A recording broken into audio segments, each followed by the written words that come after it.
संत सिद्ध आत्माओं के परम पावन सी चरणों में हमारी वंदना।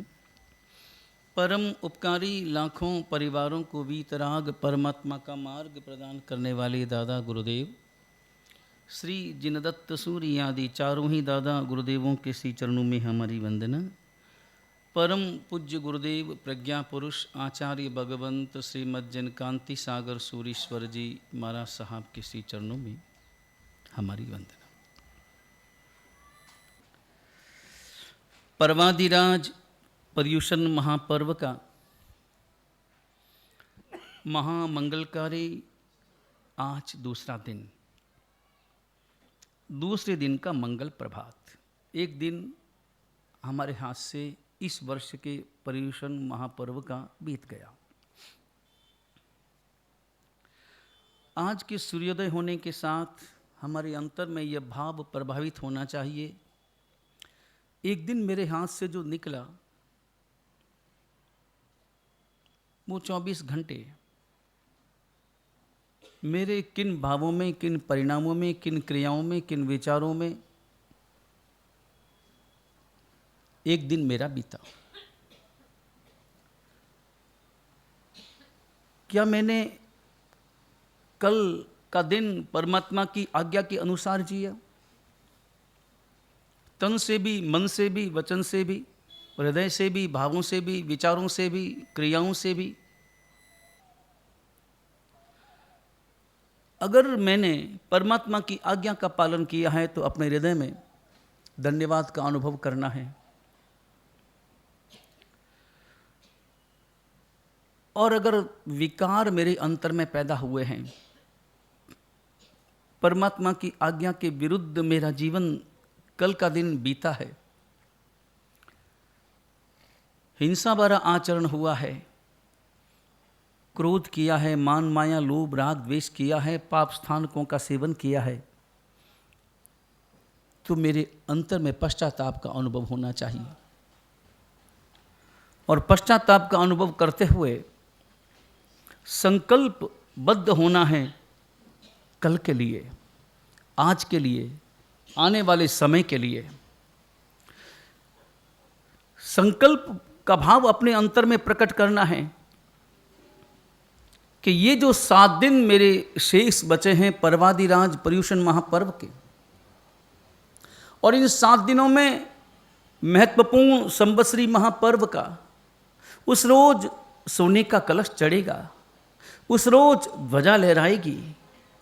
इन दिनों में मुझे मंदिर का निर्माण करना है, मुझे उस मंदिर में परमात्मा को विराजमान करना है। वो मंदिर है मेरी आराधना का, मेरी साधना का, और उस पर क्षमापना का कलश चढ़ेगा, क्षमापना की ध्वजा लहराएगी। मुझे प्रयत्न करना है, मुझे प्रयास करना है, मुझे पुरुषार्थ करना है।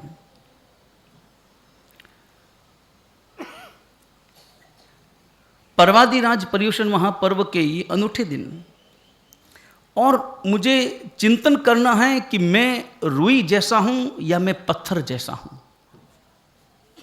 रुई और पत्थर में थोड़ा सा अंतर है, अंतर थोड़ा नहीं बल्कि ज्यादा ही अंतर है। बरसात बरस रही हो, और ध्यान रहे आसमान तो केवल और केवल सावन और भाद्रपद महीने, 2 ही महीने अथवा खींच तान कर 2.5-3 महीने ही बरसात देता है। परमात्मा की करुणा तो 12 महीने बरसती है। लेकिन बरसात बरसती हो और कोई व्यक्ति कहे कि मैं भीगा नहीं हूं, तो उससे पूछो कि क्या तुम बाहर गए कि नहीं गए? मैं बाहर भी गया तो भी तुम भीगे नहीं, तो इसका मतलब है कि तुमने रेन कोट पहन रखा था। कहां से भीगोगे? अगर रेन कोट पहन रखा है, यदि तुमने केवल और केवल मकान में ही अपनी बैठक लगाई है, तो कहां से तुम भीग पाओगे? तो परमात्मा की जो करुणा है, परमात्मा की जो वाणी है, वह तो लगातार लगातार बरस रही है, 24 घंटे बरस रही है, सब जीवों पर बरस रही है। केवल मनुष्यों पर ही नहीं बल्कि देव जाति, त्रियंच जाति, नरक जाति के जीवों पर भी परमात्मा की करुणा तो बरस रही है। जब जब तीर्थंकर परमात्मा के कल्याणक होते हैं, तब तब नरक के जीवों को भी सुख का एहसास होता है। परमात्मा की करुणा सब पर। लेकिन चिंतन करना है कि पानी तो बरसा, लेकिन हम रुई जैसे बने या पत्थर जैसे बने। भीगता पत्थर भी है, भीगती रुई भी है। लेकिन अंतर यह है कि रुई जब भीगती है तो उसका रोम रोम, रोया रोया, अणु अणु, ऊपर बाहर, भीतर बीच में, सर्वत्र सब जगह वो रुई अपने आप में भीग जाती है, पानी को आत्मसात कर लेती है, भीगेपन को आत्मसात कर लेती है। भीगापन रुई का स्वभाव बन जाता है। भीगता पत्थर भी है, मगर पत्थर केवल ऊपर ऊपर से भीगता है, केवल ऊपर ऊपर से भीगता है। उसका भीतर का एक भी अंश, कोई भी कोना, कोई भी अणु बरसात से नहीं भीग पाता। क्यों नहीं भीग पाता? क्योंकि वह जल को अपने भीतर प्रवेश करने ही नहीं देता। रुई का स्वभाव है भीतर प्रवेश करो, मेरा द्वार खुला है। मुझे पर्वादिराज पर्युषण महापर्व के दिनों में वीतराग परमात्मा की वाणी श्रवण करते समय, प्रवचन श्रवण करते समय, आराधना साधना स्वाध्याय करते समय मुझे रुई जैसा बन जाना है। रुई जैसा बन जाओ, भिगो दो अपने आप को, परमात्मा की वाणी से भिगो दो। लेकिन ध्यान रहे, हर जगह रुई जैसा नहीं बनना है। मुझे रुई जैसा भी होना है और मुझे पाषाण खंड की भांति भी होना है, मगर तय करना है कि कहां पर मैं रुई जैसा बनूंगा और कहां पर मैं पत्थर जैसा बनूंगा। ये विवेक तय करेगा और ये भी परमात्मा की वाणी तय करेगी, मेरा लक्ष्य तय करेगा। रुई जैसा बनना है धर्म क्षेत्र में, रुई जैसा बनना है परमात्मा के सानिध्य में, रुई जैसा बनना है गुरु भगवंतों के सानिध्य में। प्रवचन सभा में जब हम परमात्मा की वाणी श्रवण कर रहे हों, रुई जैसा बन जाओ, एकदम रुई जैसा बन जाओ। और बनना तो चाहिए, क्योंकि हम आए हैं, हमने अपना समय दिया है, हमने अपना जीवन भी तो दिया है। समय 1 घंटा आपने दिया है और इंटरेस्ट है तभी तो आए हैं। इंटरेस्ट आपका है तब आए हैं। इन्वेस्टमेंट भी आपने किया है समय का, समय का इन्वेस्टमेंट किया है, तन का भी आपने अपना इन्वेस्टमेंट किया है। शरीर को साथ लेकर यहां पर आए हैं, तन का इन्वेस्टमेंट किया है, उसके साथ साथ समय का इन्वेस्टमेंट किया है। इंटरेस्ट है तब आए हैं, इन्वेस्टमेंट किया है तभी तो यहां पर पहुंचे हैं और यहां पर बैठे हैं।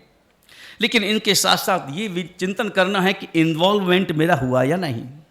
इंटरेस्ट है, इन्वेस्टमेंट भी है, मगर अगर इन्वॉल्वमेंट नहीं है तो भीगेंगे कहां से? और ध्यान रहे, जब तक इन्वॉल्वमेंट नहीं होगा संपूर्ण रूप से परमात्मा की वाणी में, संपूर्ण रूप से मेरा मन उसमें नहीं जुड़ता, तब तक मेरा इंप्रूवमेंट नहीं हो सकता। ये चारों शब्द नोट करने जैसे हैं। बहुत से लोग जिनके अंतर में इंटरेस्ट ही नहीं है, वो लोग वंचित रह जाते हैं, आ ही नहीं पाते, वो इन्वेस्टमेंट नहीं कर पाते। या इन्वेस्टमेंट केवल धन का नहीं है, या इन्वेस्टमेंट अपने समय का है, अपने तन का है। लेकिन उनके साथ साथ इन्वॉल्वमेंट होना बहुत जरूरी है। संपूर्ण रूप से जुड़ना, केवल आना जरूरी नहीं है, केवल बैठना ही जरूरी नहीं है, केवल सुनना ही जरूरी नहीं है। इसके साथ साथ हृदय से सुनना जरूरी है, क्योंकि हृदय से सुनोगे तभी तो इंप्रूवमेंट होगा, हमारे जीवन में बदलाव आएगा, एक परिवर्तन आएगा। और परिवर्तन हमारे जीवन का लक्ष्य है। शरीर का परिवर्तन महत्वपूर्ण नहीं है, मन का परिवर्तन मुख्य है, तभी हमारी चेतना में परिवर्तन आएगा। और चेतना में परिवर्तन लाना है और वीतराग परमात्मा की वाणी अपने अंतर में श्रवण करनी है। ध्यान रहे, 2 चीजें हैं जो हमें तारती है, एक तीर्थ और एक पर्व। एक तीर्थ है, एक पर्व है। तीर्थ जो तिराते हैं वो तीर्थ है, और जो पावन करते हैं वो पर्व है। जो पावन करे वो पर्व, जो तिराए वो तीर्थ। दोनों में अंतर यह है कि तीर्थ चल करके जाना होता है, अपने पांवों से चलकर जाना होता है, अपने वाहन का प्रयोग करना होता है, तब कहीं जाकर आप तीर्थ यात्रा कर पाते हैं। आपको सिद्धाचल जाना है तो जाना होगा, वहां पर पहुंचना होगा। सिद्धाचल या नहीं आएगा, फोटो भले आ जाए, लेकिन सिद्धाचल नहीं आएगा।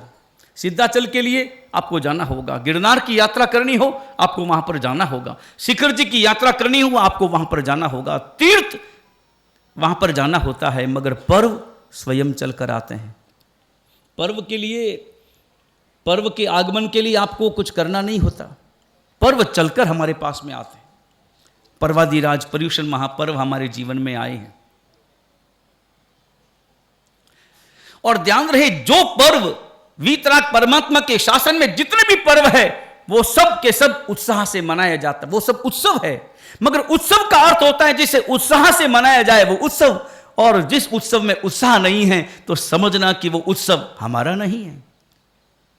पर्वादिराज पर्युषण जो उत्सव है वो हमारा है, ये पर्वोत्सव हमारा है, मगर हमारा है तो हमारे अंतर में उत्साह कितना होना चाहिए।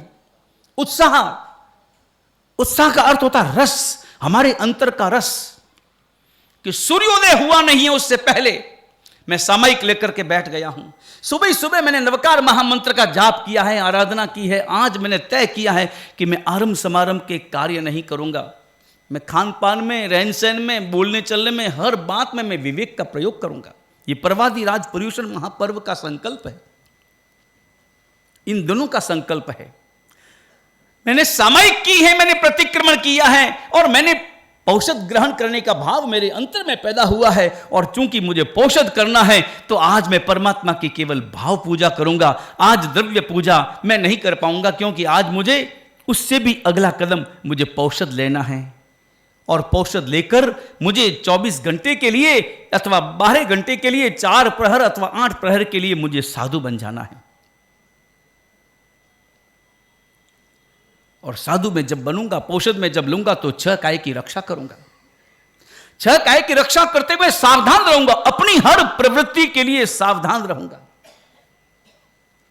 और अगर मैं औषध नहीं ले पा रहा हूं, उपवास मुझसे होता नहीं है, नहीं कर पाता हूं, तो मैं जाऊंगा परमात्मा की भक्ति करूंगा, परमात्मा की पूजा करूंगा, परमात्मा की सेवा करूंगा। यह दूसरा कर्तव्य है। पर्वादिराज पर्युषण महापर्व के जो 5 कर्तव्य हैं, उन पहला कर्तव्य हमारी प्रवर्तन अहिंसा। अहिंसा, अहिंसा सबकी मां है, सब गुणों की मां है। और ध्यान रहे, जिसके जीवन में अहिंसा है उस व्यक्ति की, उस आत्मा की कभी दुर्गति नहीं हो सकती। लेकिन चिंतन करना, कल मैंने कहा था, गृह दया, व्यापार दया, व्यवहार दया। चिंतन करना, जो जो हमारे जीवन में पुण्य बढ़ा त्यों त्यों अहिंसा बढ़ी या हिंसा बढ़ी। पुण्य बढ़ने के साथ वो पुण्य हमारे लिए लाभकारी हुआ या नुकसानकारी हुआ। जो जो पुण्य बढ़ा, पहले गांव में रहते थे, छोटे गांव में रहते थे, व्यापार थोड़ा बहुत करते थे, गांव में एक मकान था और मकान में किसी भी प्रकार के अन्य कोई साधन न थे, केवल ज्यादा से ज्यादा नल का प्रयोग कर लिया तो एक आध नल वहां पर लग गया, सुविधा के लिए काम पूरा हुआ, अन्यथा कुएं पे जाते और पानी लेकर के आते। लेकिन ज्यों ज्यों पुण्य का उदय हुआ, पुण्य उदय हुआ, समृद्धि बढ़ी, संपत्ति बढ़ी, और परिणाम, परिणाम हिंसा बढ़ी या अहिंसा बढ़ी, लाभ हुआ या नुकसान, सुविधा मिली, साधन मिले, शरीर को सुविधा मिली, इंद्रियों को सुविधा मिली, मगर हमारी आत्मा की तो दुर्गति हो गई। और दुर्गति के सारे उपाय मैंने कर लिए।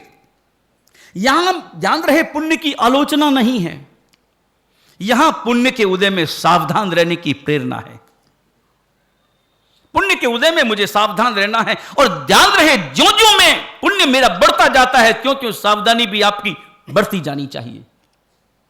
केवल व्यापार की सावधानी नहीं, केवल संबंधों की सावधानी नहीं, इसके साथ साथ अपनी आत्मा के प्रति अपनी सावधानी बढ़नी चाहिए। ज्यों ज्यों आप ऊपर चढ़ते हैं, ज्यों ज्यों आप ऊपर चढ़ते हैं, आपकी सावधानी बढ़ती है या घटती है? ऊपर चढ़ते हैं यानी कोई शिखर पर चढ़ना हो, आप गिरनार गए हों, गिरनार में 5वीं टूक की यात्रा की हो। 5वीं टूक की यात्रा बड़ी मुश्किल यात्रा है, बहुत छोटी सीढ़ियां हैं, इधर भी खाई है, इधर भी खाई है, दोनों तरफ खाई है, और ज्यों ज्यों ऊपर जाते हैं त्यों त्यों आपकी सावधानी बढ़ती है या घटती है? नीचे है, आराम से चढ़ जाते हैं, कोई चिंता नहीं है। मगर ऊपर जाते हैं तब। अभी आप अनुभव करना, वो दिन आने वाला है जब आपको शिखर पर चढ़ाया जाएगा। 11 तारीख को तो शिखर पर चढ़ना है। ध्वजा वाले चढ़ेंगे सबसे पहले, वो सबसे पहले, उनका अधिकार सबसे पहले। स्वर्ण कलश वाले वो तो चढ़ेंगे, मगर बाद में उनका विधि विधान संपूर्ण होने के बाद में हर व्यक्ति चाहेगा कि मैं जाऊंगा और ऊपर चढ़ूं। और जब आप ऊपर चढ़ेंगे ना, वैसे ही 108 फुट का तो शिखर है, नीचे खड़े होकर के देखो तो गर्दन पूरी पीठ से लग जाती है। और उस वक्त में आप जब चढ़ेंगे, मेरा तो अनुभव है, क्योंकि बहुत जगह शिखर पर चढ़ने का अभ्यास है। बहुत पहले तो मैं चढ़ता ही नहीं था, 2-4 सीढ़ी चढ़ते झट से नीचे, भाई नहीं भाई मेरा काम नहीं। लेकिन फिर धीरे धीरे आदत पड़ गई। लेकिन ज्यों ज्यों ऊपर चढ़ते हैं त्यों त्यों आपका डर बढ़ता है या घटता है। और चूंकि डर बढ़ता है इसलिए सावधानी बढ़ती है या घटती है।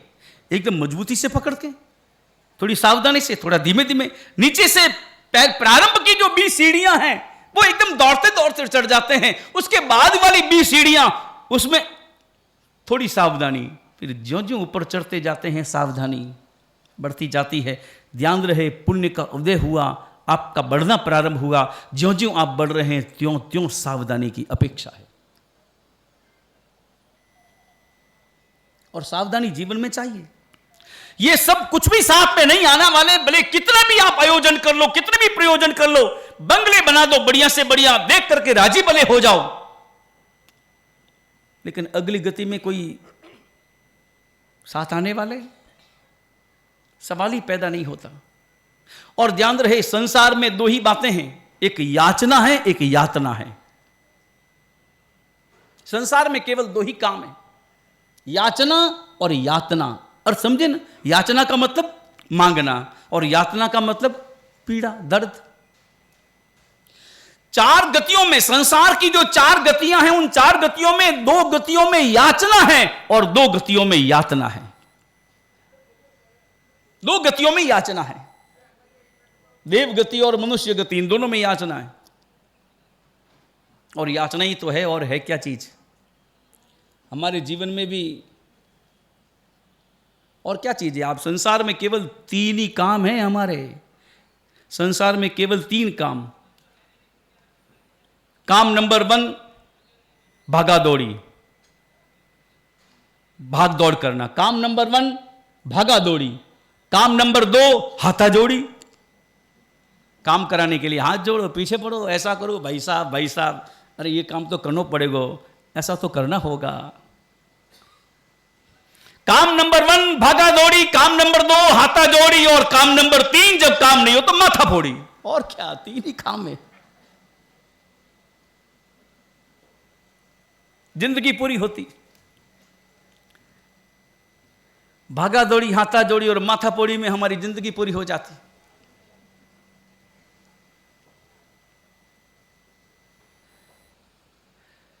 देव गति और मनुष्य गति केवल और केवल याचना की गतियां हैं।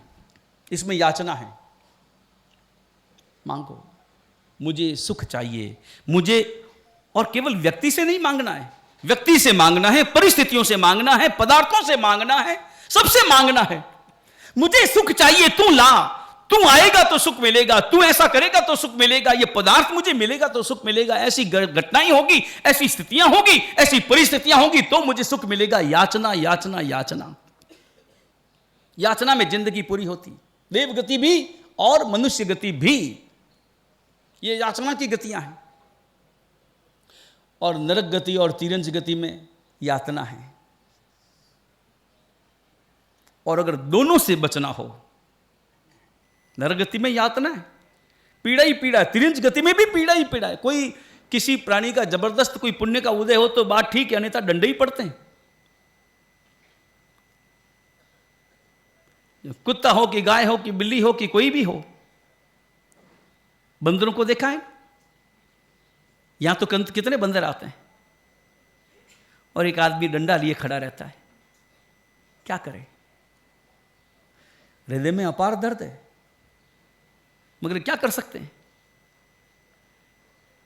2 गतियों में याचना है और 2 गतियों में केवल यातना है। लेकिन इन दोनों से बचना हो, याचना से भी बचना हो और यातना से भी बचना हो, तो उपाय आपके पास, उपाय आपके हाथों में। थोड़ा सा विवेक, थोड़ी सी समझदारी, थोड़ा सा उपयोग, उस याचना और यातना से बचने के उपाय का नाम है यतना। तीनों ही शब्दों का प्रारंभ य अक्षर से हुआ है, मगर यह शब्द बड़ा महत्वपूर्ण है। यतना, यतना यानी जैना। यदि जैना आपके जीवन में है तो यातना से भी बचोगे और याचना से भी क्रमशः बच जाओगे, क्योंकि वही यतना आपको मोक्ष की यात्रा कराएगी। यतना से ही यात्रा है, मोक्ष की यात्रा, संसार की यात्रा समाप्त और मोक्ष की यात्रा का प्रारंभ।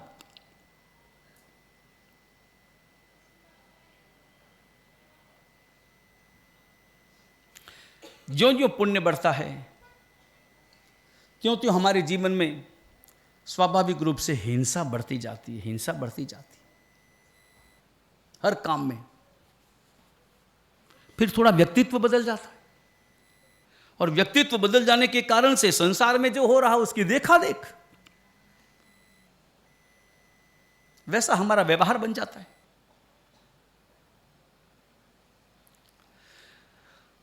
पर्वादिराज पर्युषण महापर्व के दिनों में हमें रुई जैसा बन जाना है, पत्थर जैसा नहीं। धर्म क्षेत्र में जब आओ, प्रवचन सभा में जब आओ, तब रुई जैसा बनो, पूरा पूरा भीग जाओ। वह भीगापन आपके अंतर में सदा सदा बना रहे। लेकिन जो ही आप संसार के क्षेत्र में जाओ, स्वाद के क्षेत्र में जाओ, आहार के क्षेत्र में जाओ, अन्य विषम परिस्थितियों के क्षेत्र में जाओ, कषाय का उदय जहां हो, कषाय के निमित्त जहां हो, ऐसी स्थितियों में जहां जाना पड़े, वहां पत्थर जैसा बन जाओ। कोई परिवर्तन नहीं, वहां भीगना नहीं है। लेकिन हम उल्टा करते, संसार के क्षेत्र में रुई जैसे और धर्म के क्षेत्र में पत्थर जैसे बने रहते हैं। कहां से भीगेंगे? ऊपर से लगेगा कि भीग गया है, और पत्थर का भीगापन केवल ऊपर ऊपर का है, उसे सूखते देर नहीं लगती। वहां हमें रुई जैसा बन जाना है। और हमारा जीवन कैसा हो, एक संवाद सुनने जैसा है। फूल और कांटे का संवाद। एक गुलाब का फूल, गुलाब का पौधा, गुलाब के पौधे में फूल भी है, गुलाब के पौधे में कांटे भी है। ऐसा गुलाब मिलना मुश्किल है जिसमें कोई कांटा ना हो।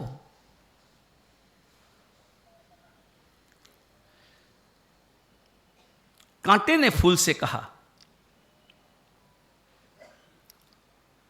और तुच्छता भरी नजरों से कहा। कांटे ने फूल से कहा कि अरे फूल, क्या तेरी जिंदगी है? तेरा कोई जीवन है? सुबह खिलता है, शाम मुरझा जाता है, और लोगों के द्वारा मसल दिया जाता है। लोग तुझे, तेरे पास से कोई गुजरते हैं और तुझे देखते हैं और तुझे उखाड़ देते हैं।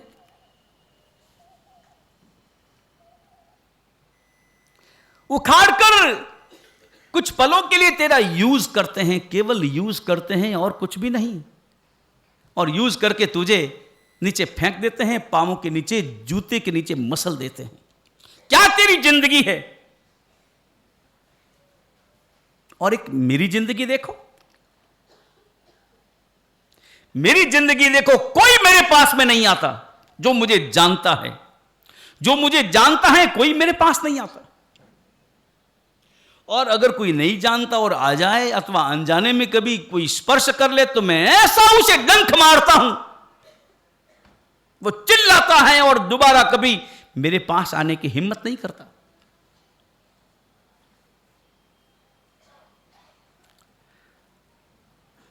थोड़ा कठोर बनो, क्या इतने सुकोमल बने घूमते हो? क्या सुंदरता को अपने में समेटे तुम लहराते हो? मेरी तरह बनो, कठोर बनो कि कोई पास आता है तो सीधा दंड देता हूं। मैं दंड देने में पल भर की भी देर नहीं करता। तेरा कोई जीवन है, तेरा अस्तित्व व्यर्थ है। लोग यूज करते हैं ये फूल और कांटे का संवाद किसी और का नहीं है, हमारा अपना है। और चिंतन करना कि मैं फूल जैसा हूं या मैं कांटे जैसा हूं।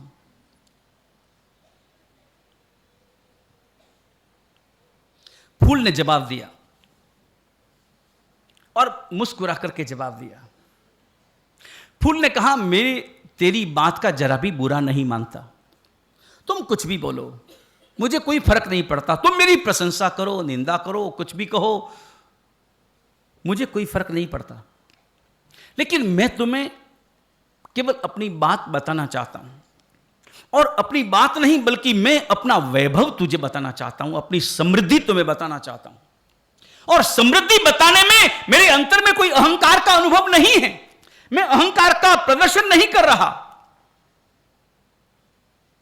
क्योंकि यदि मैं प्रदर्शन करने लगूंगा तो तुझ में और मुझ में कोई फर्क ही नहीं रह जाएगा। मेरा स्वभाव प्रदर्शन का नहीं है, मेरा स्वभाव दर्शन का है। दर्शन अंतर का अनुभव है, प्रदर्शन जो नहीं है उसका भी दिखावा है। और तब फूल ने कहा, मैं तुम्हें बताना चाहता हूं कि मैंने जो पाया है और जो मैंने पाया है उससे मैं संतुष्ट हूं। दूसरा क्या करता है, क्या सोचता है, वो मेरे लिए महत्वपूर्ण नहीं है। मैं अपने से, अपने जीवन से और अपनी उपलब्धि से मैं तृप्त हूं, अपने आप में पूर्ण संतुष्ट हूं। और मैं तुम्हें बताना चाहता हूं कि मैंने 4 सद्गुणों को पाया है, 4 मैंने संपदाओं को पाया है, और वो संपदा बड़ी अनूठी है। कांटा भी विचार में पड़ गया कि ये क्या बोल रहा है फूल, 4 संपदाएं पाया, क्या है इसके पास में संपदा, और इसका जीवन तो कितना छोटा है, मेरा जीवन लंबा है। फूल का जीवन तो छोटा होता है, बहुत छोटा। सुबह खिलता है और शाम को तो मुरझा जाता है, अथवा कोई ना कोई आकर के उखाड़ लेता है। और कांटे का जीवन तो लंबा है, कांटा तो वहीं का वहीं पड़ा रहता है, वैसा का वैसे ही पड़ा रहता है, अपनी लंबाई बढ़ाता रहता है। और लंबाई बढ़ाने के साथ साथ कांटे के भीतर में छिपा हुआ जो जहर है वो बढ़ता रहता है। और तू कहता है कि तेरे पास में इतनी बड़ी संपदा है। उसने कहा, हां मेरे पास में संपदाएं हैं, मैं अनूठे वैभव का मालिक हूं, और ये मालिक होना मेरे लिए गौरव की बात है, गर्व की नहीं। मैं गौरव की अनुभूति करता हूं, और गौरव की अनुभूति संतुष्टि से आती है, और गर्व की अनुभूति अतृप्ति से आती है। गर्व का मतलब ही है कि अभी उछला उछला है, अभी उथला उतला है, अभी पूर्ण नहीं हुआ है, अभी अतृप्त है, तभी वो अहंकार करता है। क्योंकि अहंकार तो केवल और केवल प्रदर्शन है। मगर फूल ने कहा, मैं तुम्हें एक एक करके बताता हूं, और न केवल मैं अपने वैभव का, अपनी संपदा का नाम बताऊंगा, बल्कि उसकी व्याख्या करके भी बताऊंगा कि मैंने अपने जीवन में क्या पाया है। सबसे पहला गुण मेरी पहली संपदा वो है, मैं स्वप्रिय हूं। स्वप्रिय शब्द का अर्थ, मैं अपने आप को प्रिय लगता हूं। और यह शब्द बड़ा महत्वपूर्ण है। अध्यात्म दृष्टि में तो यही शब्द महत्वपूर्ण है, स्वप्रिय होना। स्वप्रिय होना यानी अपने आप से, अपने आप में संतुष्ट होना। मैं अपनी क्रियाओं से, अपने आचरण से, अपने वैभव से संतुष्ट हूं। क्या हमने कभी विचार किया हम तृप्ति का अनुभव करते हैं या अतृप्ति का अनुभव करते हैं? हम संतुष्टि का अनुभव करते हैं या असंतुष्ट ही सदा सदा बने रहते हैं? अपने आप में, अपने आप से, अपने व्यवहार से, अपने स्वभाव से मैं संतुष्ट हूं, क्योंकि मेरे अंतर में और कोई दुर्गुण नहीं है। जिसके अंतर में क्रोध है, मान है, माया है, लोभ है, राग है, द्वेष है, ईर्ष्या है, वासना है, याचना है, तो निश्चित रूप से समझो कि वह स्वप्रिय नहीं है, वह अधूरा है। और अधूरा है तभी तो वो मांगता है, तभी तो वो याचना करता है। मैं स्वप्रिय हूं। और दूसरा गुण, मैं स्वप्रिय होने के साथ साथ मैं परिवार प्रिय हूं। यह मेरा दूसरा गुण है, परिवार प्रिय हूं। यह जो मेरा पौधा है वहां मैं प्रिय हूं, किसी को मैं कष्ट नहीं देता और कोई मुझे कष्ट नहीं देता। मेरा परिवार मुझे कोई कष्ट नहीं देता और न मैं किसी को कष्ट देता हूं। संसार के क्षेत्र में भी आप अनुभव करना, और यह हर व्यक्ति के लिए अपने अंतर में चिंतन का विषय है। मैं स्वप्रिय हूं या नहीं यह चिंतन करना, और नंबर 2 मैं परिवार प्रिय हूं या नहीं वो भी विचार करना। मेरा परिवार मुझसे संतुष्ट है या नहीं, और मैं अपने परिवार से संतुष्ट हूं या नहीं। और यह बात केवल गृहस्थ जीवन के लिए नहीं, यह साधु जीवन के लिए भी उतनी ही बात महत्वपूर्ण है। क्योंकि साधु संतों का भी तो अपना एक परिवार है, अपना एक समुदाय है, उनका भी अपना एक परिवार है। उन्हें भी चिंतन करना है कि मेरा परिवार मुझसे संतुष्ट है या नहीं, या मैं परिवार से संतुष्ट हूं या नहीं। हालांकि मुश्किल काम है, क्योंकि इस दुनिया में कोई भी व्यक्ति कितना भी प्रयत्न कर ले किसी और को राजी रख नहीं सकता। राजी करना आसान, राजी रखना बहुत मुश्किल। लेकिन अपनी ओर से उसका प्रयत्न यही होना चाहिए। फूल ने कहा मैं स्वप्रिय हूं, मैं परिवार प्रिय हूं, और नंबर 3 मैं लोकप्रिय भी हूं।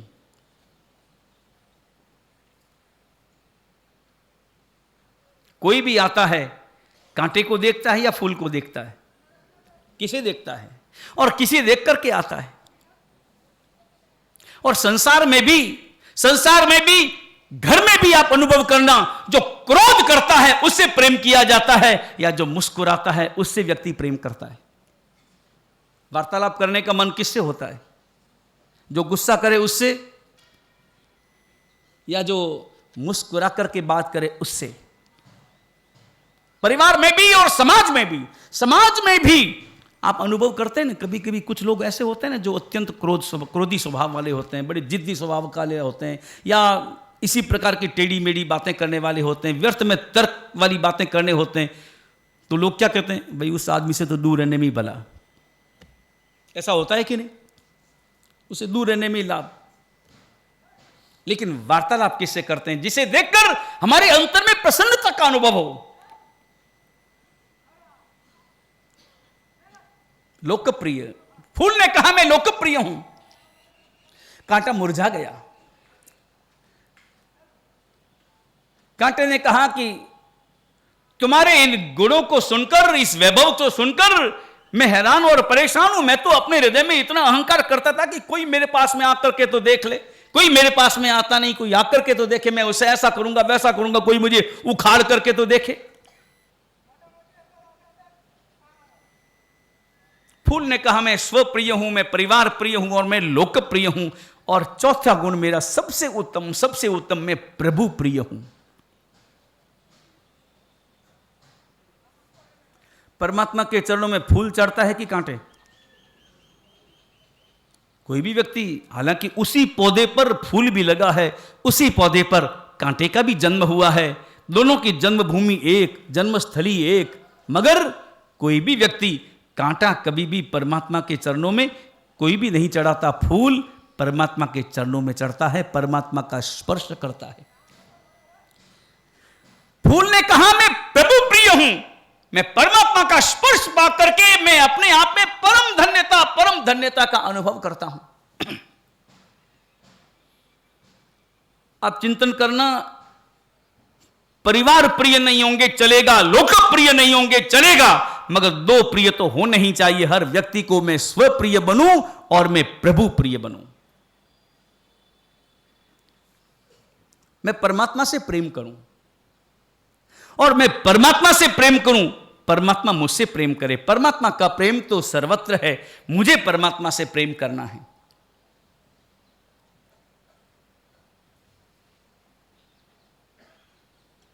मुझे प्रभु प्रिय बनना है। जब मैं छोटा था, गुरु भगवंत के साथ में था,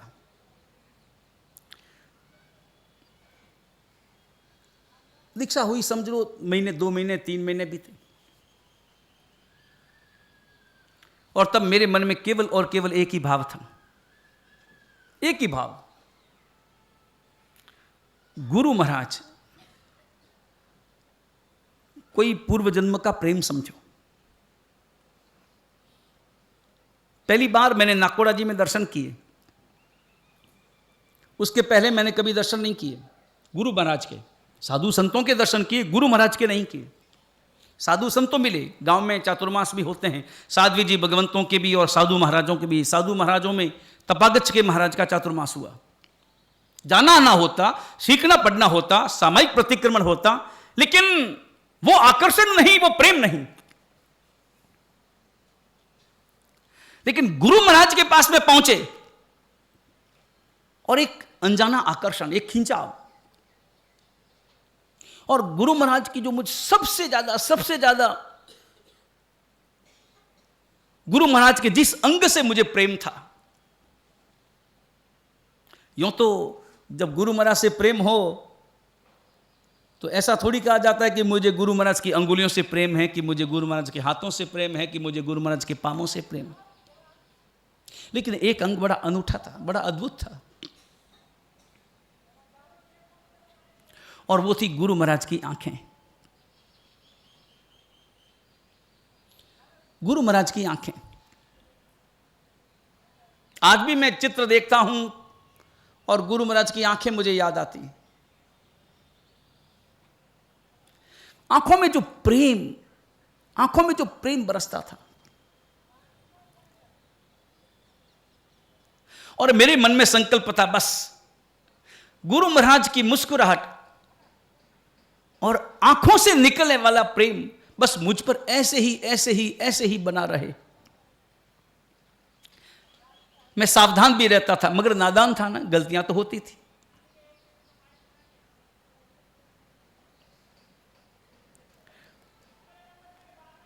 गलतियां तो स्वाभाविक रूप से थी, लेकिन गुरु महाराज के हृदय में मेरे प्रति प्रेम था, अपार प्रेम था,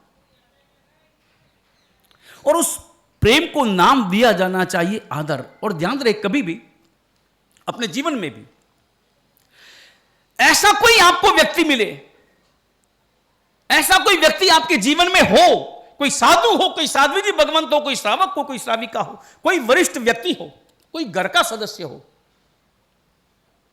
जिनकी आंखों में आपके प्रति आदर हो, वह हमेशा समर्पण करना। जिनकी आंखों में आदर हो,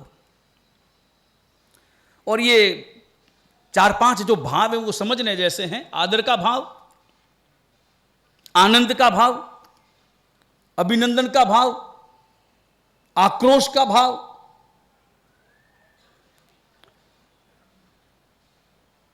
ये भाव एक साथ मैंने अनुभव किए। मैंने आदर भी अनुभव किया, मैंने आनंद भी अनुभव किया, मैंने अभिनंदन भी अनुभव किया, मैंने आक्रोश भी अनुभव किया, और इसके साथ साथ मैंने अहोभाव का भी अनुभव किया, मैंने आक्रंद का भी अनुभव किया। मैंने अनुभव किया, मेरे प्रति जो प्रेम था वो मेरे प्रति आदर था। या आदर शब्द का अर्थ केवल बड़ों के प्रति जो एक आदर का भाव होता है वो ही नहीं है। या आदर शब्द का अर्थ आंतरिक प्रेम है, और जब कभी मेरे द्वारा कोई अच्छा काम होता, उदाहरण के लिए बचपन में और कोई काम नहीं, गाथा सुनाने का काम होता, गुरु महाराज कहते कि चलो आज तुम्हें 10 गाथा याद करनी है, और मैं करके सुना देता।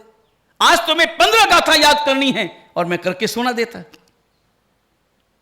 और गुरु महाराज के आंखों में आनंद बरसता मेरे लिए। वो आंखें जिन आंखों से मैंने आदर पाया, वो आंखें जिन आंखों से मैंने आनंद पाया, मैंने सतत आनंद का अनुभव किया।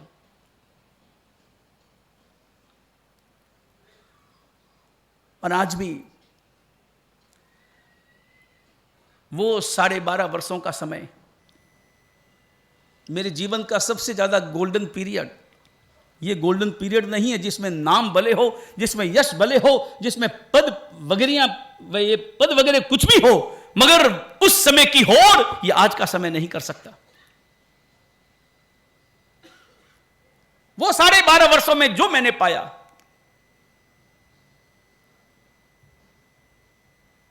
न कोई जिम्मेदारी थी, न कोई चिंता थी, और ध्यान रहे जो व्यक्ति जब छोटा होता है ना तभी निश्चिंत जीवन जीता है। बड़ा होने के साथ साथ में तो ज्यों ज्यों वह बड़ा होता जाता है त्यों त्यों उसकी चिंताएं बढ़ती जाती है, संसार में भी, साधु जीवन में भी।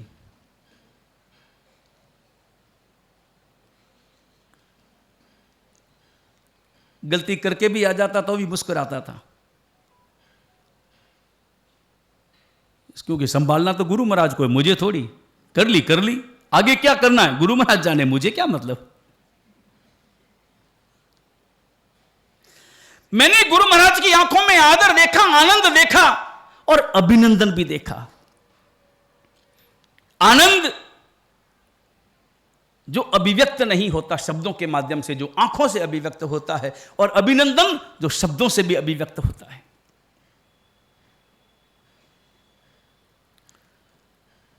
लोगों के सामने वो बचपन की सारी बातें, कोई श्रावक लोग आते, गुरु महाराज कहते ये देखो ये मणि है। मैं कभी कभी चुपके चुपके सुनता कि मेरे बारे में गुरु महाराज क्या कहते हैं, क्योंकि मेरे सामने कहने से गुरु महाराज कतराते, तू दूर रहे, तू दूर बैठ, क्योंकि सामने कहने में अहंकार का जहर मेरे भीतर में पैदा हो सकता था, इसलिए सावधान रहते। तो मैं कभी कभी चुपके चुपके सुनता, और सुनता तो बड़ा राजी होता। अब उस राजी होने के भाव को अहंकार कहें या गौरव का अनुभव कहें या क्या कहें नहीं पता, तो मैं उसमें यूं सोचता, यूं चिंतन करता कि मैंने क्या किया वो महत्वपूर्ण नहीं है, गुरु महाराज मेरे लिए कह रहे हैं, वो गुरु महाराज का प्रेम महत्वपूर्ण है। दोनों में अंतर है ना। क्योंकि मैंने जो किया वो अगर मैं सोचता तो अहंकार, गुरु महाराज मेरे लिए जो कह रहे हैं वो मैं हूं नहीं तब भी कह रहे हैं, तो ये गुरु महाराज का प्रेम बोलता है, ये मेरा व्यक्तित्व नहीं बोलता, ये गुरु महाराज का अपना व्यक्तित्व जो प्रेम से भरा है वो बोलता है।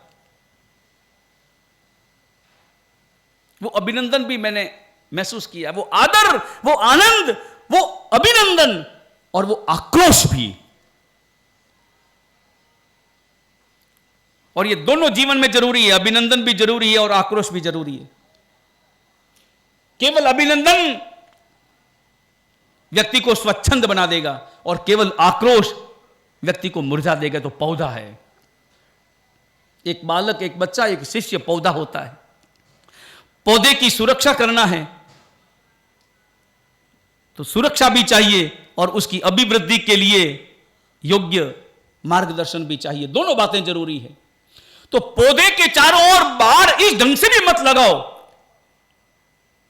कि वो पौधा पनप ही न पाए, और पौधे को खुला भी मत छोड़ दो कि कोई भी बकरी आकर के चर भी जाए। एक बालक का जीवन भी ऐसा होना चाहिए, आपके घरों में भी। बालक को इतनी खुली छूट मत दो कि वो स्वच्छंद हो जाए और स्वच्छंद होकर के आपके हाथ से निकल जाए, आपके हाथ से निकल जाए, शासन के हाथ से निकल जाए, धर्म के हाथ से निकल जाए, अपनी आत्मा के हाथ से निकल जाए, और उसका जीवन केवल और केवल नरक की भूमिका बनकर रह जाए। इतनी खुली छूट मत दो और इतना प्रतिबंध भी मत लगाओ कि वो विकास भी न कर पाए। दोनों बातें जरूरी है, सार संभाल भी जरूरी है, और उसके द्वारा किए गए अच्छे कामों के लिए अभिनंदन भी जरूरी है। तो कोई गलत काम होता है तो आक्रोश भी जरूरी है। अगर आक्रोश नहीं है तो गलतियां बढ़ेगी, बढ़ती जाएगी। मैंने आदर पाया, आनंद पाया, अभिनंदन पाया, अहोभाव भी पाया, और मैंने इसके साथ साथ आक्रोश भी पाया है। गुरु महाराज की लाल आंखें मैंने पाई है, और मैंने एकांत में भी पाई है और लोगों के सामने भी पाई है। मेरी गलतियां थी,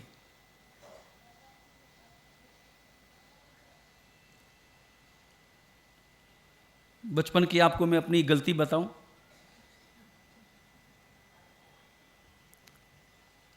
जब मैं पढ़ता था और गुरु महाराज की वो आदत थी 4 बजे उठाना, मुझे उठा देते थे, और 4 बजे उठने में मुझे बच्चों को उठा करके देखना, और एक दिन का मामला नहीं, रोज का मामला है। और कभी टूर में घूमने के लिए जाना हो और तब बच्चों को 4 बजे उठाओ, वो 3 बजे उठने के लिए राजी हो जाते हैं, पहले से पता हो। और पढ़ाई करने के लिए 4 बजे उठाओ, पर मुझे तो उठना ही होता था 4 बजे, और 4 बजे उठने में जो आनंद आता था बता नहीं सकता। मतलब आप समझ लो कितना आनंद आता था। बैठना पड़ता था, वही बैठना पड़ता था सामने। गुरु महाराज सोते नहीं थे। गुरु महाराज की नींद जिन्होंने देखा है उन्हें पता है कि गुरु महाराज की नींद सोए की नींद, और किसने हल्की सी आवाज दी कि उठ गए, और उठते ही तरोताजा। ऐसा नहीं उठने के बाद में थोड़ी देर, अरे 5 मिनट रुको, 10 मिनट रुको, 5 मिनट रुको, बाद में उठूंगा, 5 मिनट रुको, होता है ना आजकल।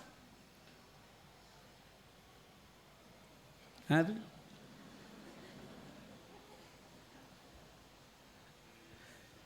5-10 मिनट के बाद में, जाग जाने के बाद में भी एकदम तरोताजा बैठ जाते, और सारा कभी लेते नहीं थे। पाठ पर बैठते थे, मैं नीचे बैठता था, और गाथा सुनाओ, पुरानी सारी गाथाएं सुनते। और उसमें हुआ ये, अमरकोश की गाथाओं का मुझे याद है, अमरकोश की लगभग 600 गाथाएं गुरु महाराज को एक साथ सुननी थी, वही पाठ चल रहा था। और उसमें हुआ ये था, 401 से लेकर के 600 तक की गाथाएं गुरु महाराज ने कहा आज मुझसे सुनानी है, और पाठ चल रहा था 625वां 26वां वो चल रहा था। अब वो मैं घबरा गया, इसलिए घबरा गया था कि 650 के बाद वाली जो 25 गाथाएं थी वो मेरी कच्ची थी, पक्की नहीं थी। और गुरु महाराज को कहने में थोड़ा डर लगता था, प्रेम भी उतना ही और भय भी उतना ही, क्योंकि अगर मैं कहता कि वो पक्की नहीं है, क्यों नहीं है पक्की, जवाब देना मुश्किल होता। पाठ नहीं किया, क्यों नहीं किया, क्या किया। मैंने एक गलत युक्ति का सहारा लिया। मैंने एक दूसरे अमरकोश की किताब एक और ले आया, सर्दियों के दिन थे, कमली में छिपा दी। वो घटना आज भी मुझे याद है। और पाठ के नीचे बैठ गया, और किताब मेरे कमली के भीतर। जहां तक याद था वहां तक तो धड़ाधड़ मैंने सुना दी। अब उसके बाद में जब नंबर आने लगा, अभी 550 हुए, और उसके बाद वाली गाथाएं अब सुनानी है, और मुझे याद नहीं है, पक्की नहीं। गुरु महाराज के हाथ में ऊपर बैठे हुए, और गुरु महाराज हमेशा अर्ध पद्मासन की मुद्रा में बैठते थे। अर्ध पद्मासन की मुद्रा में, समझे, एक पांव दूसरे पांव के ऊपर। मैंने अपना माथा गुरु महाराज के चरणों में रख दिया। रखने के पीछे का कारण समझ में आया ना? नीचे देखना था और धीरे से कमली में से किताब नीचे से निकाल दी हूं, और इशारा चाहिए था, बस थोड़ी थोड़ी नजर पड़ जाए इतना पर्याप्त था। गुरु महाराज ने देखा कि क्या मेरे चेले को मुझ पर क्या समर्पण का भाव पैदा हो रहा है, और ये माथा मेरे चरणों में रख दिया है, तो गुरु महाराज तो हाथ फेरने लगे और उनके अंतर का जो वाल उमड़ा, प्रेम उमड़ा, वात्सल्य उमड़ा, मैं उस वात्सल्य का भी अनुभव करने लगा और उस वात्सल्य की आड़ में किताब भी खोलकर पढ़ने लगा और गाथाएं सुनाने लगा। और सुनाते सुनाते मैं उस सुनाने में इतना खो गया कि मुझे याद ही नहीं रहा कि 600 तक ही सुनाना था और 600 कब पूरे हो गए। उसके आगे और उसके आगे सुनाते सुनाते जो पाठ चल रहा था, 625वीं गाथा कल सुनाई थी वो भी सुना दी और उसके आगे भी सुनाता चला गया। अब सुना ही रहा था ना, किताब सामने थी और मैं भूल गया कि मुझे इतना ही सुनाना है, वो तो ध्यान रहा नहीं। बाजार में चलते चलते कभी आप जब विचारों में होते हैं तो जहां जाना होता है उससे आगे निकल जाते हैं, ऐसे ही। और आगे की गाथाएं मैंने सुना दी और आगे की गाथा गुरु महाराज को याद आया कि कल तो मैंने यहीं तक दी थी, इसके आगे भी इसने गाथाएं याद कर ली, मैंने पाठ दिया ही नहीं, उसके पहले याद कैसे कर ली? मामला गड़बड़ है। गुरु महाराज के मन में यह भाव आया और मुझे पता ही नहीं चला और मैं तो बोलता गया धड़ाधड़ और बोल रहा था तो अचानक गुरु महाराज मेरा माथा ऊपर किया और नीचे देखा तो किताब देखी। वहीं पर मेरे राम तो रम गए। मुझे किया खड़ा और एक चांटा लगाया, मेरा चेहरा उत्तर से दक्षिण में घूम गया। एक चांटा खतरनाक, बदमाशी करता है, देख के सुनाता है। याद नहीं था तो बोल देता कि याद नहीं है, मैं पक्का करके सुनता। इस प्रकार की चोरी करते हो? वो आक्रोश, वो चांटा। और मैं मानता हूं अपने आप को परम सौभाग्यशाली, मुझे गुरु महाराज का प्रेम मिला, इस कारण मैं भाग्यशाली था। मगर मुझे गुरु महाराज को मेरी गलतियों के कारण मुझे चांटा, मुझे मिला, इस कारण मैं अपने आप को सौभाग्यशाली मानता हूं। भाग्यशाली नहीं। वो लोग, वो बच्चे बड़े भाग्यशाली होते हैं जो माता पिता की डांट भी प्रेम से श्रवण करते हैं। आक्रोश भी जरूरी है। मुझे प्रभु प्रिय बनना है।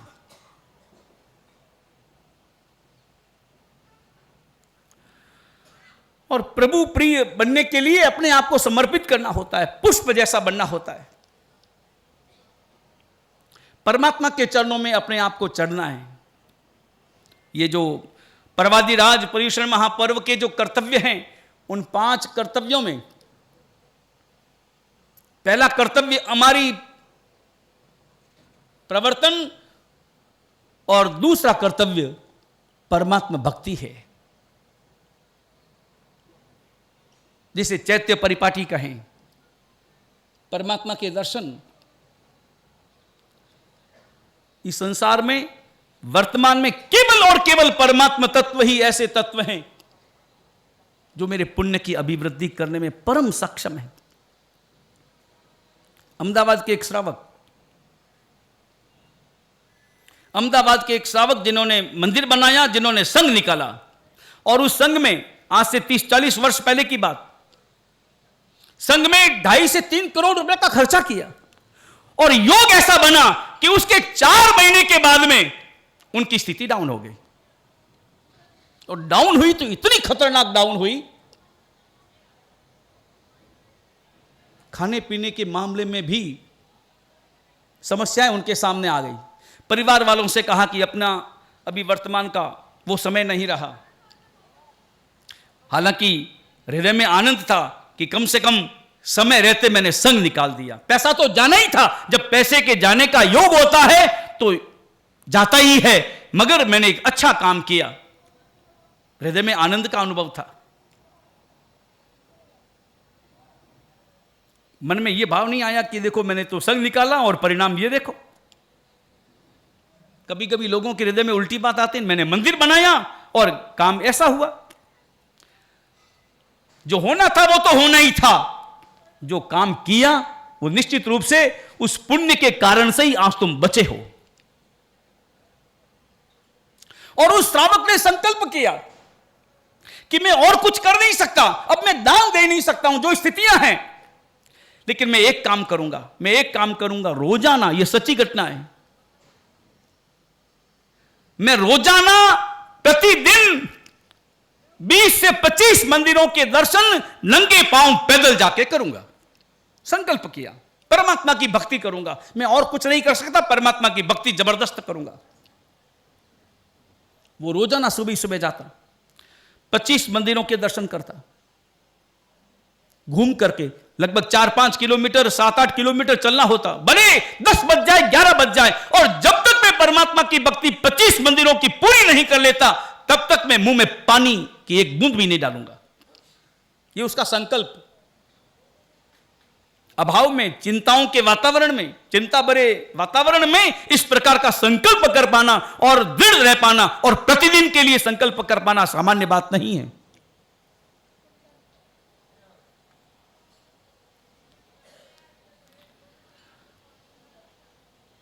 प्रयास तो चालू थे,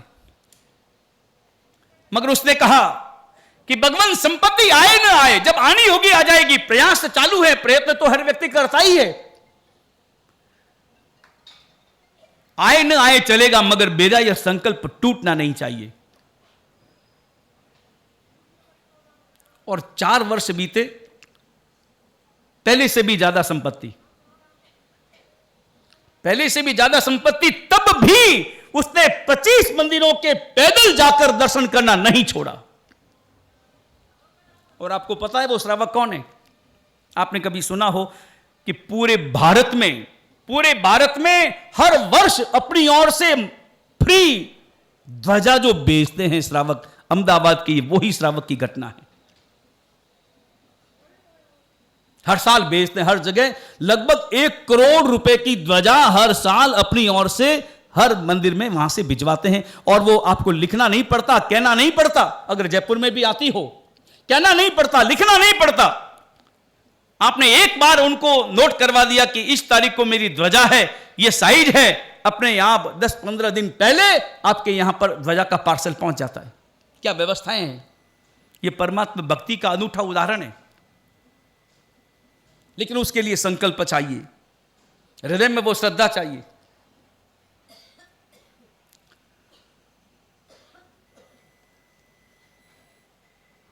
अपने पर्युषण अष्टांगी का व्याख्यान में जो क्षमा कल्याण जी महाराज ने लिखा है, उसमें परमात्मा भक्ति के उदाहरण के लिए आर्द्र कुमार का उदाहरण दिया है। आपने सुना हो, हर साल हम सुनते हैं आर्द्र कुमार का उदाहरण। और सिद्धराज जी डड्डा का उदाहरण तो आपको मालूम ही होगा, आप जयपुर के हैं और जयपुर के ही निवासी थे।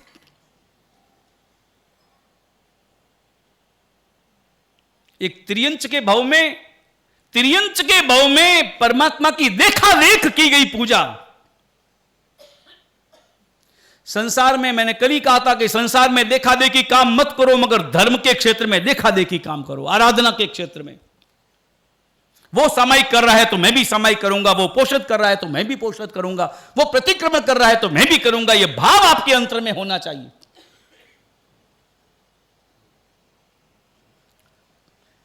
त्रियंच के भाव में, तोते के भाव में और परमात्मा की पूजा की, तोते के भाव में परमात्मा की पूजा की, और परिणाम त्रियंच गति से मनुष्य गति। यह परमात्मा की महिमा है। क्योंकि हम परमात्मा की प्रतिमा की पूजा नहीं करते, हम परमात्मा की पूजा करते हैं। प्रतिमा तो माध्यम है, पूजा परमात्मा की है, दर्शन परमात्मा के हैं। वो भाव अपने अंतर में चाहिए।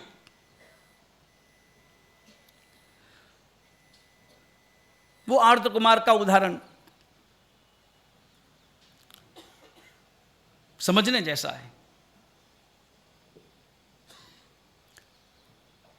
भावनाओं के आधार पर देखें।